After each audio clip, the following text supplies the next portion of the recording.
Welcome to the Worldshapers, conversations with authors about their latest books. I'm your host, Edward Willett, and this episode's guest, Lydia Sherrer, talking about Behind the Veil.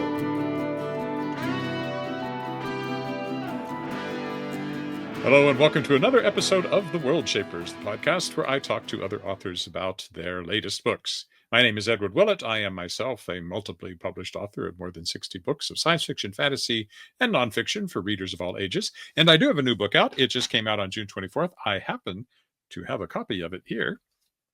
There it is, Fireboy. It's a young adult, middle grade young adult fantasy adventure, modern day fantasy. Very, very briefly, you see this girl here. She missed out on a field trip for grade 7 science class. She's about to go into grade 8. And everybody on that trip disappeared, all her friends, except for one girl who was found buried in camping equipment at the back of the bus. She was unconscious, has no idea what happened. The teacher also was rendered unconscious, and they found him, but all the other kids disappeared. And then her friend, Lorenzo, shows up looking like that, made out of fire. And the book is how she and the other girl, Meg, figure out what's going on and see if they can rescue their grade 7 science classmates who are all, let's say they are magically enslaved. I think that doesn't give too much away. So that's Fireboy. It's out now everywhere, and it was published by Shadowpaw Press, which is my own publishing company. Shadowpaw Press publishes a lot of books by a lot of different people. I've interviewed some of those authors here on the podcast, and we'll do again going forward. The other thing quite recently from Shadowpaw Press I wanted to mention was Shapers of Worlds Volume 5. This is the 5th anthology featuring authors who were guests of this podcast. You'll recognize some of those names if you look there. International bestsellers and award winners among them. Something like 100 authors have now appeared in the 5 anthologies that have come out. That'll be the last one because the podcast has changed its focus a bit and is no longer just focused on science fiction fantasy. Although obviously, as in today's episode, I still talk to a lot of authors who write that. And I do have another science fiction novel coming up, not mine, but Shadowpaw Press is publishing another science fiction novel very soon now. It comes out on July 29th. It is called Gods of a New World. It's by Ottawa author Ryan Melsom, and it's very timely. It's about trillionaires using advanced AI to reshape the world. And I'll just leave it at that. But it's a great book, and I hope you'll check it out, Gods of a New World. And I will be having Ryan on in the near future to talk more about it. All right, that's probably enough to get us going here. So let's move on to today's guest. I'll put on my glasses again so I can make sure I get all this right. Lydia Sherrer. Lydia Sherrer is award-winning USA Today best-selling author of Snark-Filled Adventures. She thrives on creating stories you love to love and hate to leave. She is the author of the best-selling Love, Lies, and Hocus Pocus universe, featuring multiple series which have sold close to 1 million copies worldwide. Most recently, she's released a Gamelit series with New York Times bestselling author John Ringo, described as Ender's Game meets Pokemon Go. Book 3 in this sci-fi thriller, Behind the Veil, releases August 5th, and that's the one we'll be talking specifically about, although we'll be talking about that whole series, obviously, and her other work as well. Lydia subsists on liberal amounts of dark chocolate and tea and hates sleep because it keeps her from writing, though she needs it because she has kids to wrangle. Due to the tireless efforts of her game designer husband and her feline overlords, she remains sane and even occasionally remembers to leave the house. So let's talk to Lydia now. So Lydia, welcome to the Worldshapers. Hi, it's really good to meet you, Edward. Well, meet you face to face, I guess. Screen to screen. It's virtual, but also real in a way. Yeah. It's science fiction stuff. It's video calls, all that Absolutely. stuff. I'm still waiting for my hologram watch, though, like the little figure popping up above my watch with the hologram. I want one of those. Help me, Obi-Wan Kenobi. You're my only hope.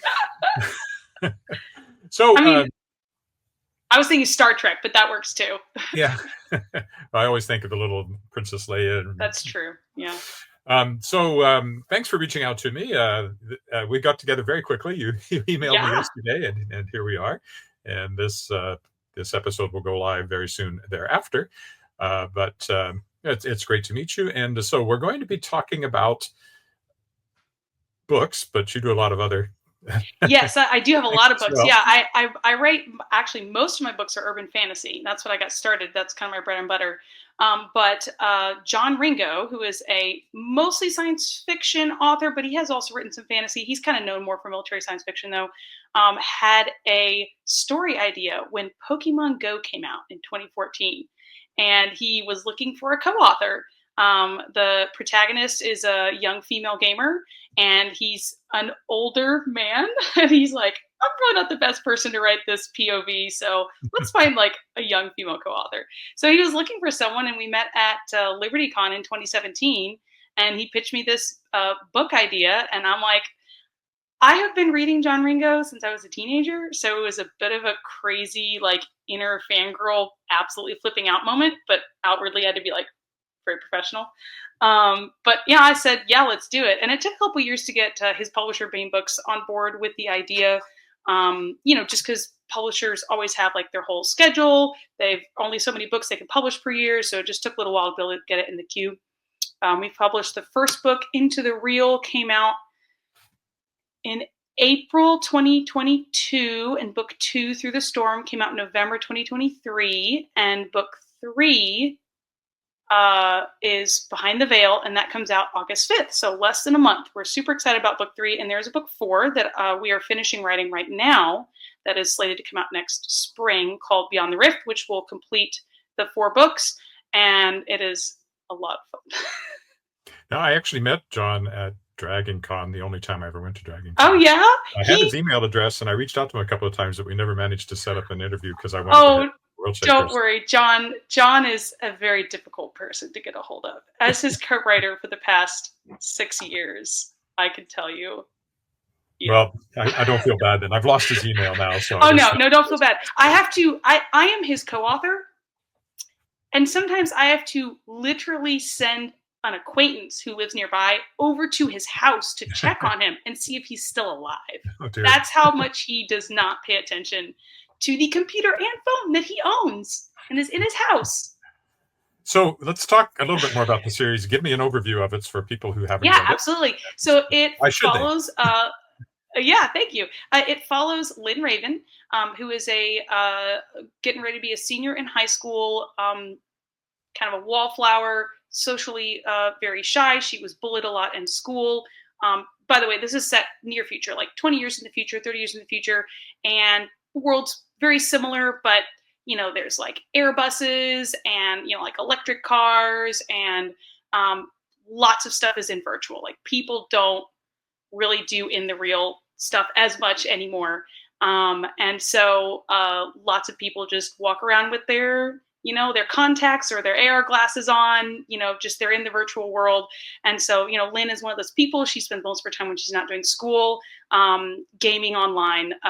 But her online persona is Larry Coughlin, a war-hardened, old grizzled mercenary who is extremely talented and wins lots of battles in these online first-person shooter games and makes a lot of money doing it. Nobody knows that Larry Coughlin is Lynn Raven. So here we have this young, shy teenage girl who is totally kicking ass online, and like, people shudder at the name of Larry Coughlin. If you've played one of these first-person shooter games, you're like, oh no, Larry Coughlin's in the lobby. No, quit. That kind of thing. So that's the premise. That's where we start. And Lynn is offered the opportunity to beta test a new cutting-edge game that is augmented reality. Now, that means it is not virtual. It is not in the mesh web. It is outside in the sunshine, where there's people and mosquitoes and like ticks and poison ivy and like all the things, the real life things. So she's offered an opportunity to beta test this augmented reality game. Kind of think like Google Glasses. You put on your we call it AR interfaces. So that could be glasses, it could be a helmet, it could be contacts. Some people have visual implants, that sort of thing, and go out and fight these monsters. It's called TD Hunter, TransDimensional Hunter, and it's cutting edge, like billions in investment. Like, it's going to be the next biggest thing. So she decides, okay, I'm going to go outside. I'm going to do this. So the first book kind of goes along with her as she comes into her own, figures out how to get outside, be a real person again, forms a team to enter this competition, And as the series continues, weird things are happening. The game is glitching. There's rival teams. There's like it struggles with things like online media celebrities and like being harried by paparazzi drones and, like deep fakes and, AI, like all sorts of current day stuff that actually it's supposed to be futuristic. I wrote this to be futuristic, but it's happening now. I started writing this 6-7 years ago, and now the stuff is happening. And it's like, no, you're not supposed to happen this fast. This is 20, 30 years in the future. You can buy the Ray-Ban glasses right now. I know. Well, so a lot of it even is just the AI stuff that I've been I read a couple books back in 2019 about futuristic technology and like what people thought the world would look like in 20, 30 years, just to give myself ideas. And not all of it, but some of it is happening way earlier than those books projected. Now, other of it is not. So for instance, 3D printing, like some of the books were like, hey, in 10, 15 years, like everything's going to be 3D printed. Like it'll be the new great technology to make you can make everything. And some of them were all into the hover cars and the electric cars, like gas cars are going to go away real fast. And, there's a whole political thing attached to that, which I think is what's slowing it down. It's not really the technology, it's the politics of it. So the book series is a really fun story, especially for people who like gaming, but also have a lot of readers who are not gamers who've really enjoyed it. It's great if you enjoy like coming of age sorts of stories. Believe me, I hate high school drama. This is not your typical YA book. So we don't really have a lot of that in there. Lynn is a very mature person. She's a daughter of a single mom who's a nurse. So, like no nonsense right there.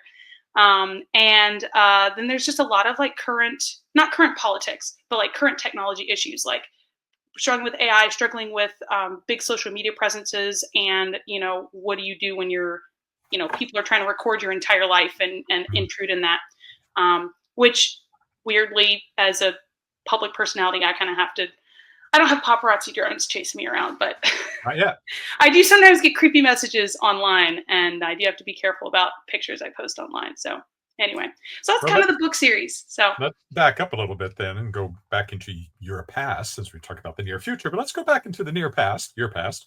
Tell me more about how you got into writing. Where'd you grow up? How did this start? Reading is usually where most of it starts.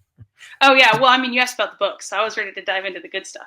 Nobody cares about me. I'm just the books. The books are what's important. But no, I grew up in Kentucky. I'm honestly a farm girl. I love nature. I love animals. I currently live in the city because it's more convenient, and I'm raising 4 kids, and they need community and like school friends around them and stuff. But one of these days when they all go off to college, I'm moving out into the boondocks and going to live in the woods and maybe off the grid. We'll see.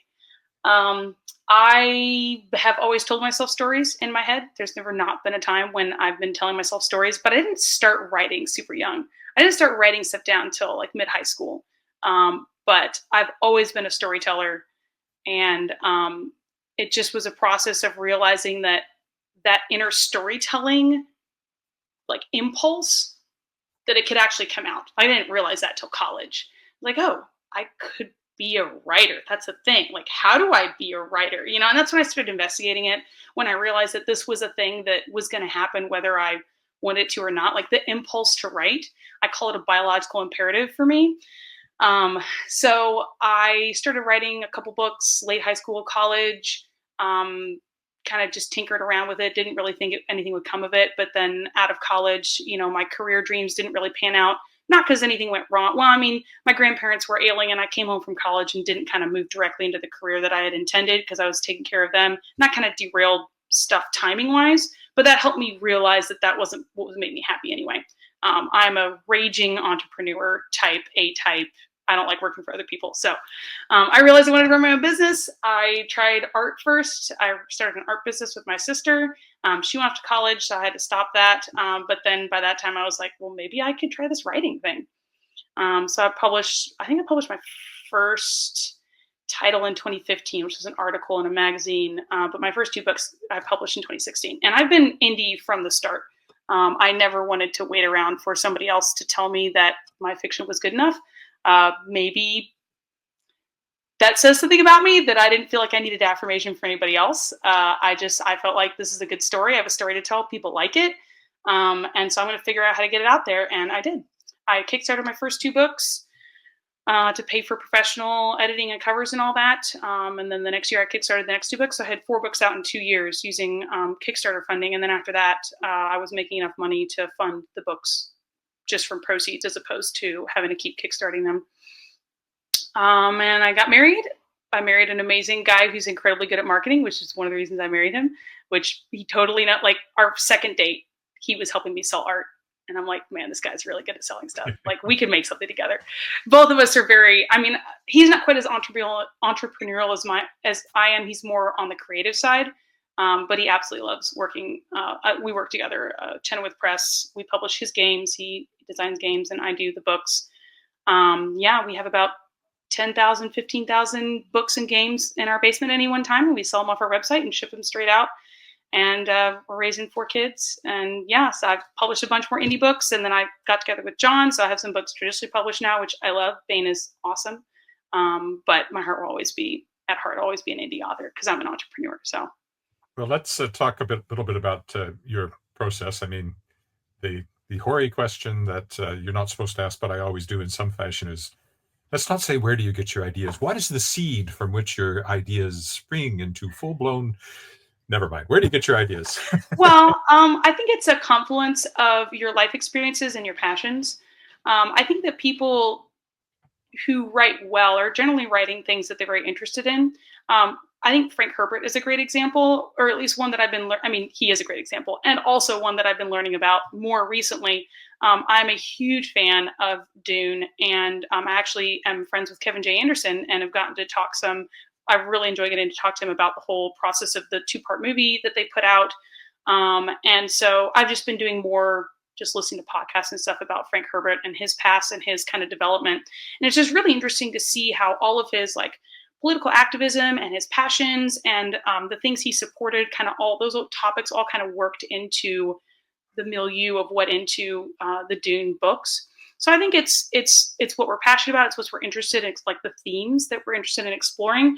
And so those are kind of the background. And then there are sparks, I feel like, that kind of start those book ideas. So for instance, my Love Lies in Hocus Pocus books, which is a urban fantasy universe with about 15 titles in it right now. By the time I die, I mean, if I live to be of old age, there'll probably be like 80 books in the universe. I love this universe. My fans love it to death. They sell really well, so I'll probably keep writing this universe for a long time. But the Lily Singer Adventures is the main series.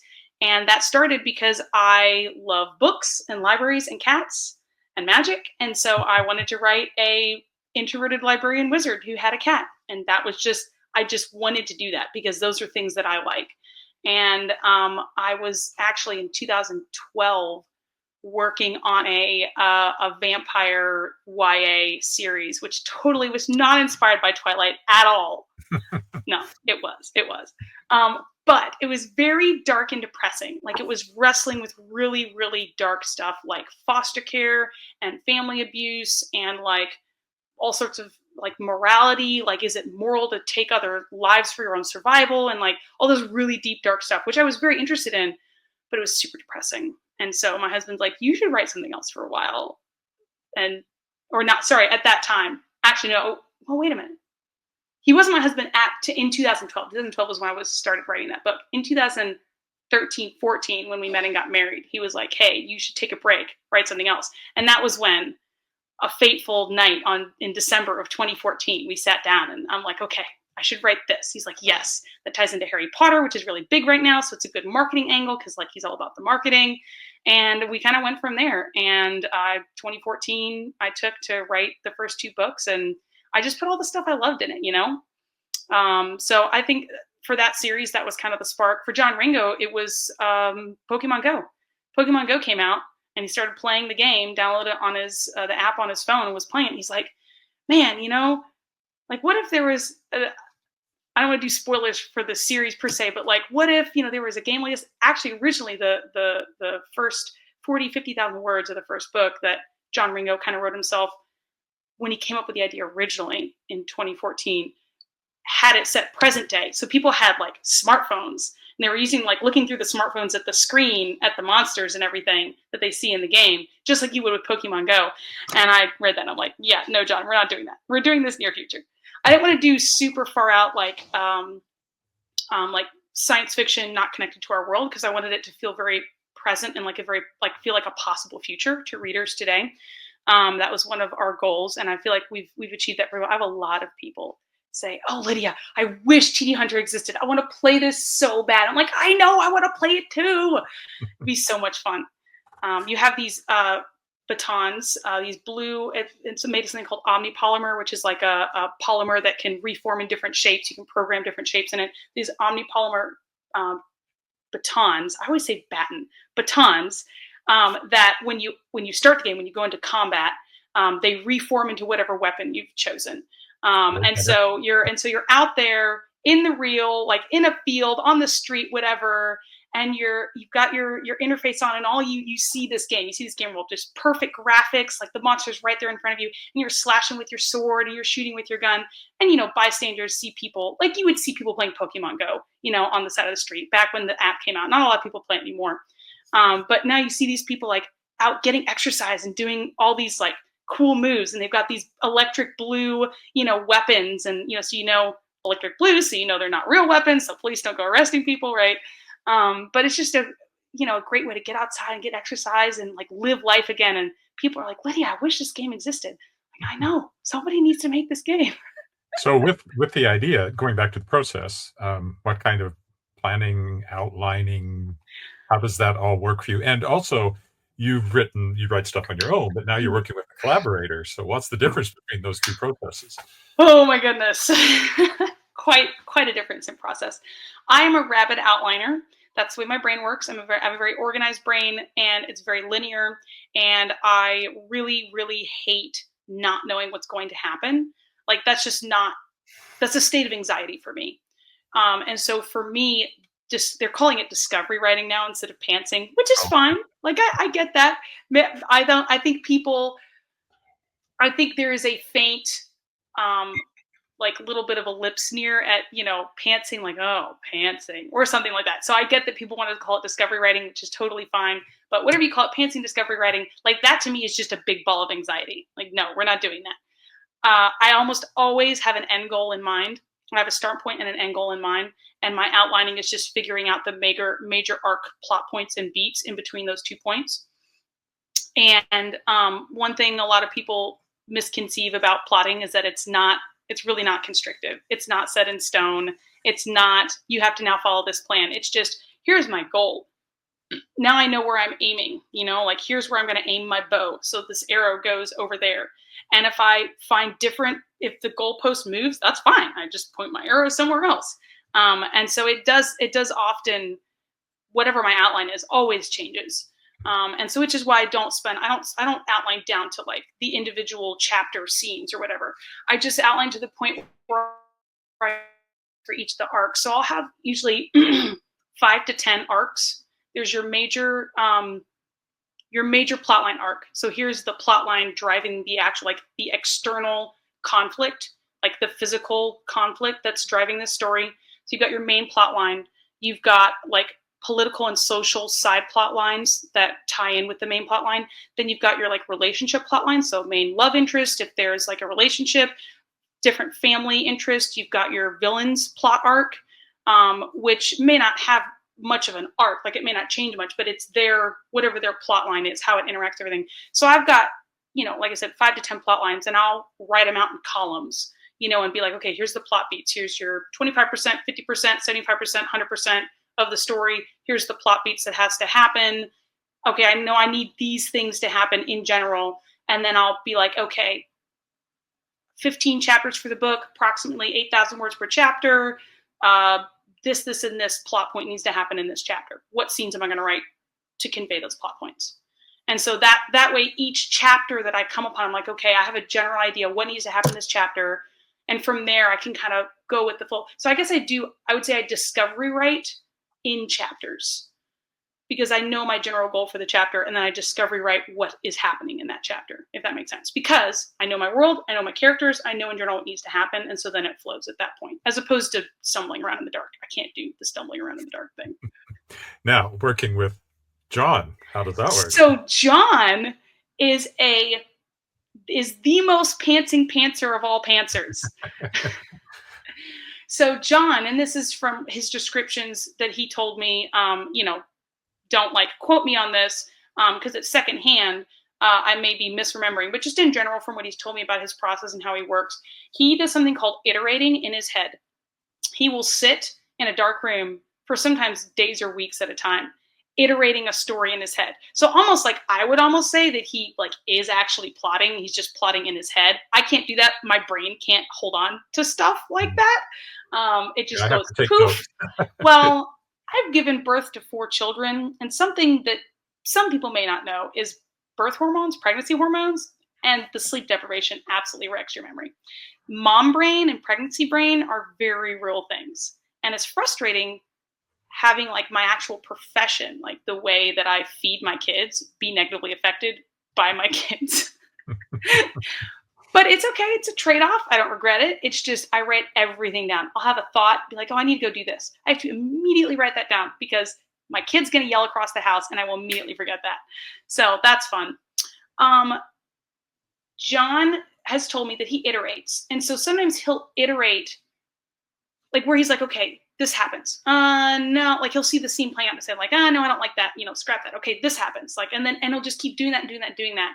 Until he has a storyline that he likes or resonates with his muse. He's much more muse driven, whereas I'm much more, I don't want to say product driven, goal driven. I'm a very goal driven person. I get dopamine hits from checking things off of a list, which is a thing, which is the opposite of my husband. He's like, lists give me anxiety.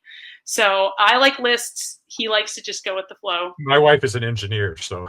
Yes, lists. I love lists. Lists are my friend. And so he is very right when the muse strikes, and I am very right on demand based on a schedule. And so our relationship, it has been difficult. Like those are 2 hard things to mesh together professionally on a deadline for a publisher. But the basic way that we've done it is the first book he wrote a large portion of before he ever pitched the idea to me. And he gave that to me and I took it and tweaked it to update the timeline and then finished out that book. And then the rest of the books from there, I would propose an outline like, hey, John, based on because he has always had an ending in mind. So here I have a goal. So he's like, okay, here's your ending, Lydia. I'm like, okay, so here's what I think should happen along the way. Do you agree with these plot arcs? You'll be like, yeah, I'll go do a bare bones draft, get like the main plot lines written, and I'll hand it off to him and he'll add some stuff and take away some stuff and like put in some different, or he might say, hey, like, I don't think this plot arc is working. Let's change that. And so it's, he's been publishing 35 plus years and has a lot more books out than me. So it's, which is pretty normal. Not all collaborations, but a lot of collaborations are kind of like a senior and a junior author. He's mentored me some. I've learned some really great things from John. I've learned really great things working with Tony Weisskopf, who is the head editor over at Baen Books. I've really enjoyed working with Baen, and it's been great for my career, and it's been great for me creatively and just learn to be a better writer. So that's kind of how we do it.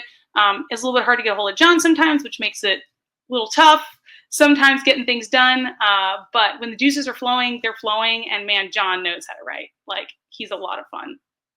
On the revision process, once you have something written, how do you go about that? Do you use beta readers or how does that work? Because again, different, the solo writing and the collaboration. So beta readers take time.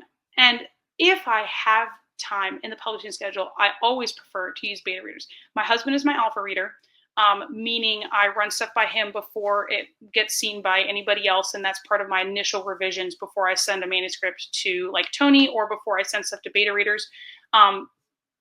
My husband, David, has a really great sense of stories. He's actually one of those guys who always likes to guess the ending before it happens. Cause he's like, he like sees he like vision can x-ray and be like, I see all the plot lines spreading out. So he likes to guess what's going to happen. So he does a very good job of helping me be like, hey, this humor didn't land, or this was confusing, or this plot line really isn't working, or like stuff like that. And so he's a really useful sounding board for the initial read through. And then all my indie stuff, I send it to beta readers. Right now I've been writing so long in the same series with Love, Lies, and Hocus Pocus. I have a set group of beta readers who've been with me the whole way, because bringing in a new beta reader who hasn't read the rest of the series isn't really helpful. So those kind of core beta readers that I use who are big fans and have been reading the whole series, they help me make sure that my story stays cohesive and also stays true to what my readers want to hear. It's not that they're dictating what I write. It's that I already know what I'm going to write, and there's a lot of leeway in what the details are, like the types of humor, the jokes, like the locations and scenes and the milieu and stuff. And I want to make them happy. I'm writing this because it's fun for me and they love it. And so I will add in or change stuff if a reader's like, oh, you should put cinnamon scones in this scene. I have this great recipe. It would be awesome. Like, yes, let's put cinnamon scones in this scene. That would be awesome. So kind of stuff like that. So for the indie author process, I always plan time for a beta reading stage. And that usually takes about a month because I'll send it to them. They'll have a couple weeks to read it. They'll get me feedback, and it usually takes me a week or so, maybe a little bit longer for a longer book, like 150,000 words plus. I'll take 2 weeks to implement beta revisions. I write very clean first drafts because I plot. And because I do multiple passes of self-editing before I send it off to beta readers. Because I want beta readers to be distracted by a bunch of typos and like a bunch of like insert stuff here later. So I fix all of that. Yes, XXX, exactly. I use XXX or like brackets. So I'll do a search all and I'll find all the brackets and fix all that where I stuff. can't remember the character's name, I'll put in exactly because you don't want to interrupt your writing flow, right? You want to just keep going. So I don't send stuff to beta readers until it's very clean. Like it's as clean as I can. It's as ready to publish as I can possibly make it. And the beta readers help me catch stuff like inconsistencies in the series, or hey, I was really confused by this sentence. It didn't make sense to me, or hey, I feel like, I don't know if you're familiar with this, you may be as a writer sometimes, because it takes us a long time to write stuff. Sometimes there can be a lot of time between writing one scene and another, but in the book they happen right after another. Sometimes as a writer you repeat stuff, not realizing that you're being repetitious, and to the reader it'll be like, she just said that. This is dumb. Like, this is boring. And as a writer, like 3 or 4 weeks ago you wrote that, and then yes. And so readers help catch that. It'll be like, hey, this chapter is really slow. I feel like we don't need this information. You just told us this 3 chapters ago, or something like that. So they kind of help bring fresh eyes. And I really love the beta reading process. I really love getting that feedback because they also tell me stuff they like. I specifically tell my beta readers, don't just tell me what stopped you, what confused you, what you don't like.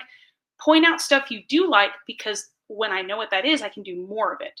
So that has helped me hone my sense of humor. That has helped me write better jokes. I don't write like in the humor genre, but I am a big believer in humor lightening very hard moments, because life is really hard sometimes. It fucking sucks sometimes. And I have had trauma in my past. I've had family members die.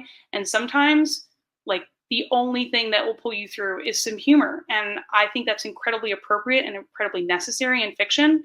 And so Shakespeare knew that. So yeah, exactly. And so to me, adding those refreshing drops of humor in really hard situations are an essential part of making fiction. It's not right for all genres. Like, for instance, Dune. Right? There's not a lot of humor in Dune. It's got a certain voice, and that's not the sort of voice that the books I write are in, for instance, though I really enjoyed Dune. But for my voice, like, they help me refine my jokes. They help me put more stuff like cinnamon scones. If they want, like, hey, give us more like food. We love the food you describe, and I love looking at recipes. Or I have a lot of different tea varieties in my books because a lot of my readers love tea. I have a snarky talking cat, and so he's always, people are like, more Sir Kipling. Here, let me grab him off my shelf. So here we have, I'll plug my headphones. Here we go. So here we have Sir Edgar Allan Kipling, magical talking cat extraordinaire. He's got a little mustache and monocle markings and a little white bib there. And he's a magical talking cat. And people are always telling me, more Sir Kipling, because we all know cats rule the internet.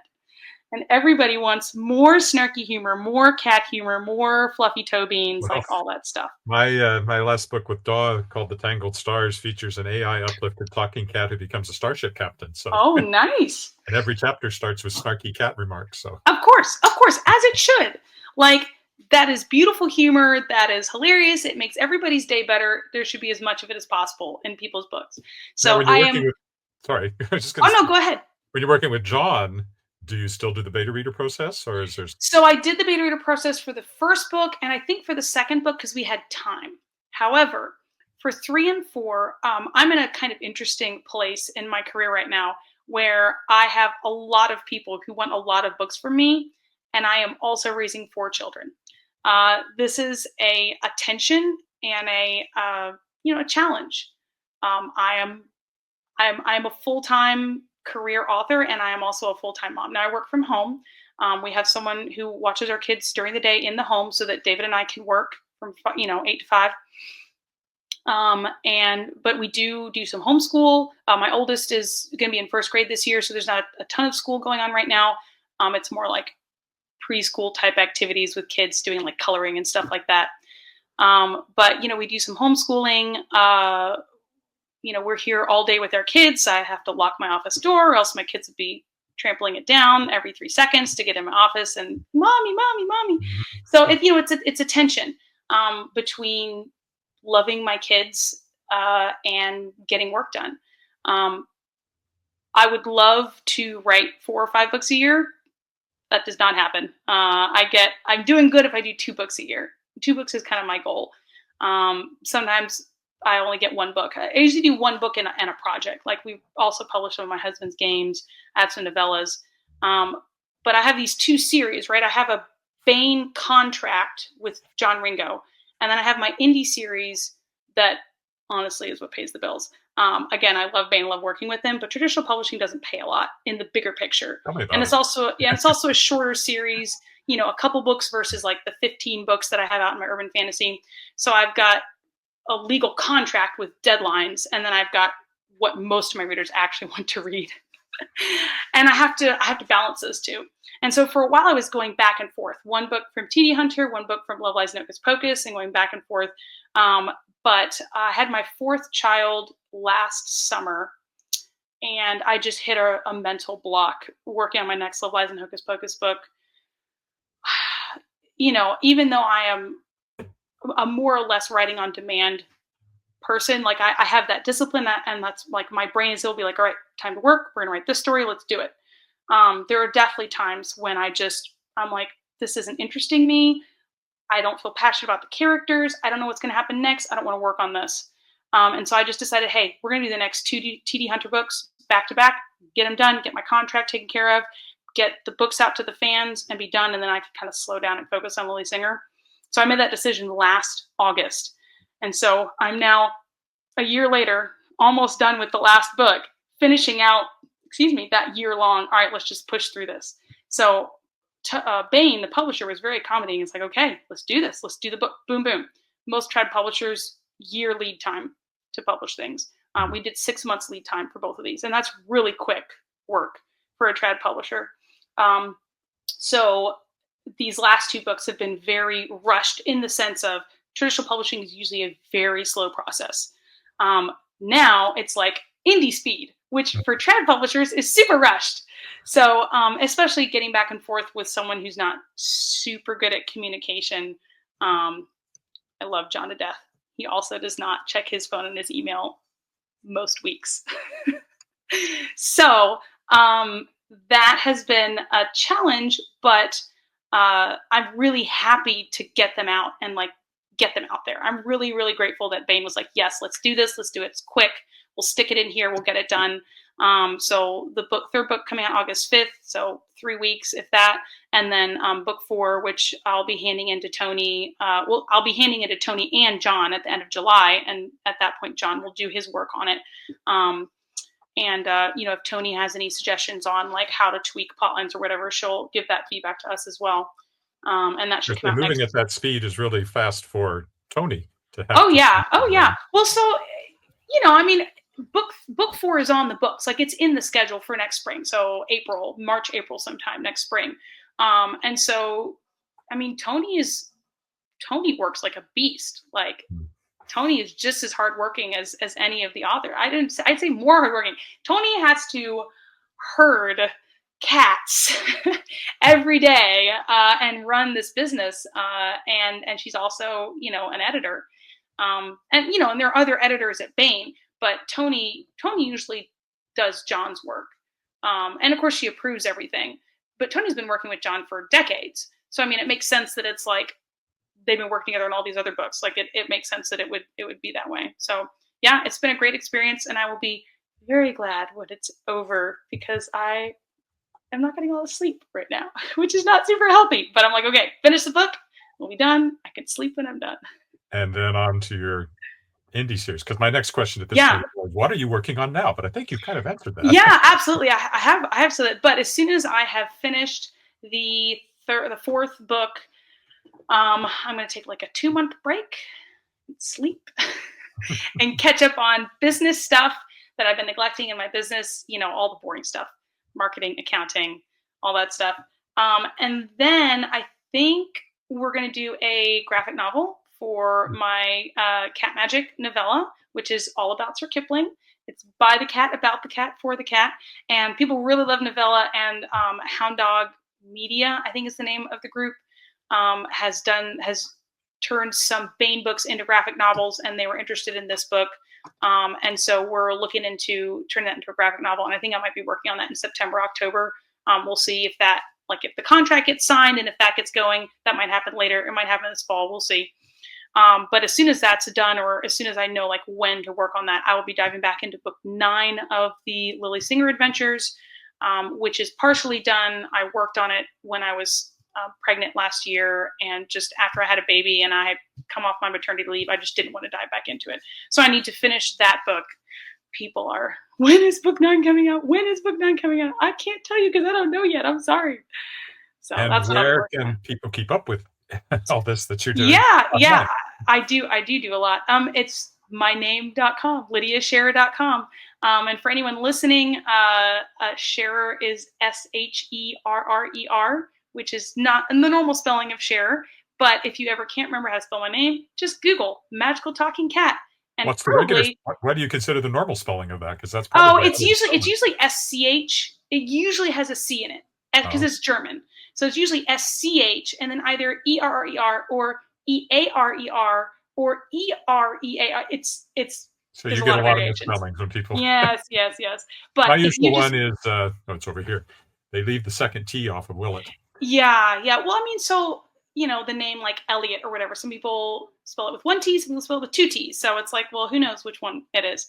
But if anyone wants to find me, if you Google magical talking cat or snarky talking cat, I will absolutely be in the top results that you see on there. Lydia Sherrer and Love, Lies, and Hocus Pocus. That's an easier thing to remember than my name. If you go to loveliesandhocuspocus.com, that also redirects to my website. So yeah, you can find me there. I love books, cats, and tea, and I also write some fun near future gaming sci-fi. So it's been great talking, Edward, and I really appreciate you having me on and getting to chat about stuff. Well, thanks so much for coming on, and thanks for reaching out, and I'm glad we were able to make it happen so quickly. So. Yeah, fun. I mean, I am all about just doing stuff. Just do it. Go forward, do it right now. Let's find a time, and you were like, let's do it tomorrow. Oh, okay. Worked for me though, so that's good. Better late, or sorry, not better late than never. Better, I mean, that is a good thing. Better late than never. But I'm all about, if you can do it now, just do it now and get it done. Well, thanks so much for being on. Absolutely, Edward. Thanks so much for having me. And thanks again to Lydia for that great chat. I certainly enjoyed it. I hope you did as well. That's it for this episode of The Worldshapers. Just a few reminders. First of all, if you go to the Worldshapers' own website, theworldshapers.com, you can find cover art and blurbs and other things there that you don't see if you're just watching the YouTube video. So do check out the website at theworldshapers.com. Every episode that I have done has a link there, so you can go back and check them all out. You can also find the Worldshapers on Facebook at the Worldshapers. You can find it on X at the Worldshapers. You can find me personally, Edward Willett, at eWillett on X, at Edward Willett Author on Facebook. Edward.Willett on Facebook, Edward Willett Author on Instagram, and there's some others, but those are the big ones. Also, of course, YouTube. You are probably on my YouTube channel right now, youtube.com/Edward Willett. Among other things here, you can walk with me around my home city of Regina from time to time. I'm limping at the moment, so my current walks are quite short. But if you go back, you'll see some extensive walks around the city, and I hope to resume that soon. And of course, my main website is edwardwillett.com. Shadowpaw Press, which I mentioned, and which I mentioned a couple of the books that are coming out from there, and the one that just came out of my own, Fireboy, which again I urge you to look up, is at shadowpawpress.com. You can find it on X at Shadowpaw Press. You can find it on Instagram at Shadowpaw Press, and you can find it on Facebook at Shadowpaw Press. And I think that's it. So thanks so much for watching another episode of the Worldshapers. My scheduling is a bit more erratic than it used to be, but I will be back soon with some more exciting guests, and I hope that you will join me. That's it for this time. Bye for now.